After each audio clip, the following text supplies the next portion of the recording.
सभी भाई बहनों को प्रेज द लॉर्ड।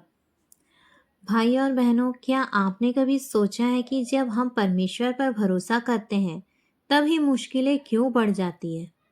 आज का सवाल यह नहीं कि परीक्षा आती है या नहीं, बल्कि यह है कि विश्वास की परीक्षा क्यों आती है। तो आइए हम वचन में जाने के पहले प्रार्थना करें। हे स्वर्गीय पिता, आज जब हम तेरे वचन पर मनन करते हैं, हमारे मन को समझ दे और हमारे हृदय को स्थिर कर। जहाँ हम सवालों से भरे हैं, वहाँ तू हमें विश्वास से भर दे। तेरे वचन के द्वारा हमें सिखा कि परीक्षा में कैसे खड़े रहना है। यीशु के नाम में आमीन। तो हमारा पहला वचन है पहला पतरस अध्याय 1:7।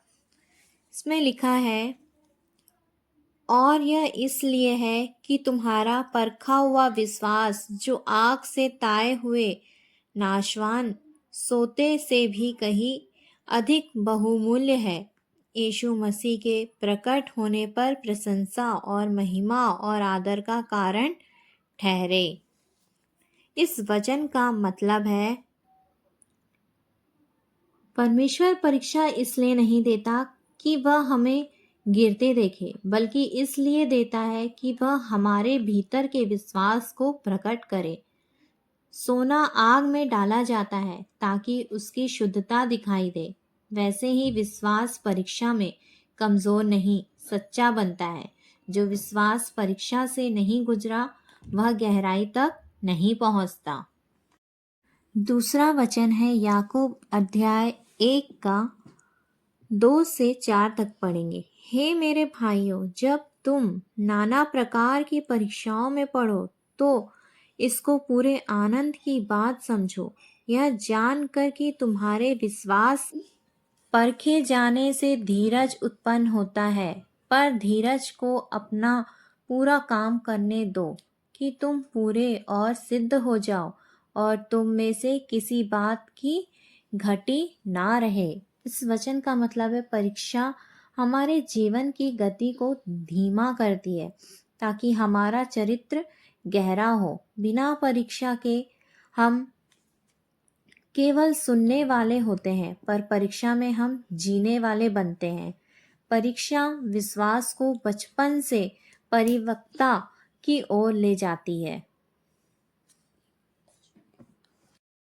तीसरा वचन है दूसरा कुरिन्थियों अध्याय 1:9 में लिखा है, वरन हमने अपने मन में समझ लिया था कि हम पर मृत्यु की आज्ञा हो चुकी, ताकि हम अपना भरोसा ना रखें, वरन परमेश्वर का जो मरे हुओं को जिलाता है। इस वचन का मतलब है,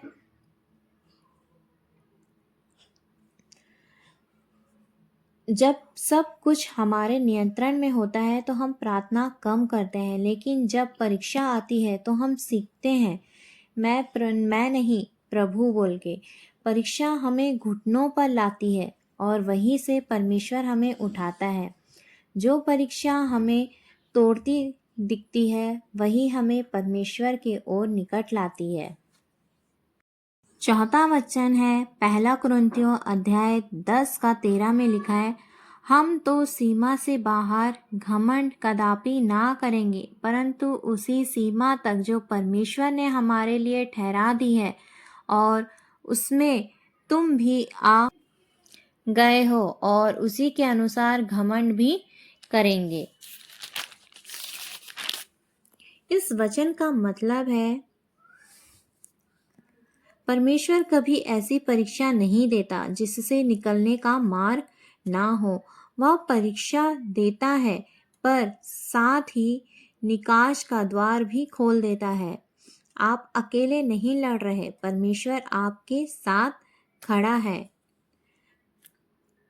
विश्वास की परीक्षा इस बात का प्रमाण नहीं कि परमेश्वर दूर है, बल्कि यह प्रमाण है कि वह आपको अगले स्तर पर ले जा रहा है। तो भाई और बहनों, परीक्षा आएंगी, आंसू भी आएंगे, लेकिन विश्वास अगर थामे रहेगा तो परमेश्वर आपको टूटने नहीं देगा, वह आपको गवाह बनाएगा।